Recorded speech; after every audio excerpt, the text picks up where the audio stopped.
Japan's journey to becoming a dominant power in the Pacific began with a mix of national pride and militaristic ambitions. But how did this once feared empire spiral to defeat? Japan's early victories were swift and decisive. They took control of vast territories in Southeast Asia, but this rapid expansion held hidden cracks.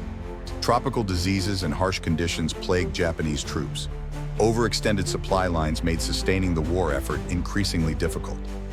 The attack on Pearl Harbor was meant to cripple the U.S. The initial shock was tremendous, but it ignited a behemoth. President Roosevelt's infamous Day of Infamy speech unified a nation, setting the stage for America's full-scale entry into WWII. Unleashing its industrial might, America began producing war materials at an unprecedented rate, dwarfing Japanese capabilities.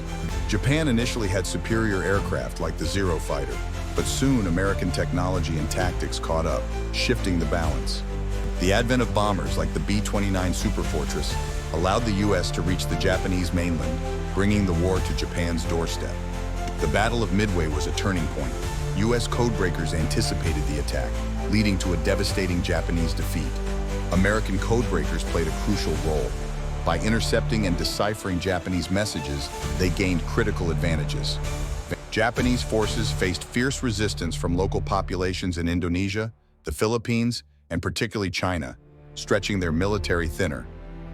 On islands like Iwo Jima, Japanese troops created complex defensive networks, but American forces adapted, using superior firepower and tactics to overcome these fortresses.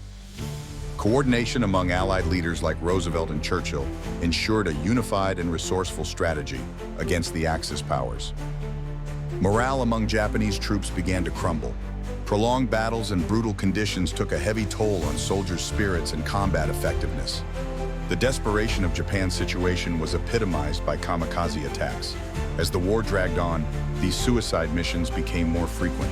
The dropping of atomic bombs on Hiroshima and Nagasaki delivered a devastating blow. The sheer destructive power made continued resistance futile.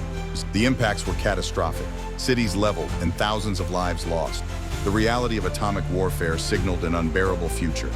Economically, Japan was stretched to its limits. U.S. blockades severed essential supply lines, crippling Japan's war economy.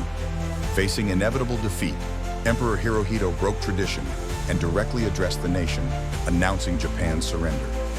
Allied forces soon occupied Japan, ending the Pacific conflict. But why did Japan, once so powerful, fall so rapidly? Strategic miscalculations by Japanese leadership compounded their problems. Underestimating American resolve was a fatal error. America's home front never faltered.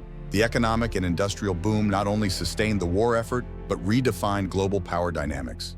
Propaganda played its part too. While Allied messages united their populations, Japanese propaganda often fell on disillusioned ears. By the end, many Japanese soldiers preferred surrender over certain death. The human cost was staggering, influencing the decision to capitulate. Japan's brutal tactics, including war crimes, not only galvanized Allied resistance, but tarnished its moral standing. The post-war American occupation transformed Japan. Democratic reforms and economic aid reshaped the nation into an economic powerhouse. With news of Japan's restructuring, a new era dawned.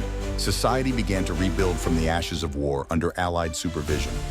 Humanitarian efforts by the Allies fostered goodwill and paved the way for cooperative rebuilding efforts throughout Japan.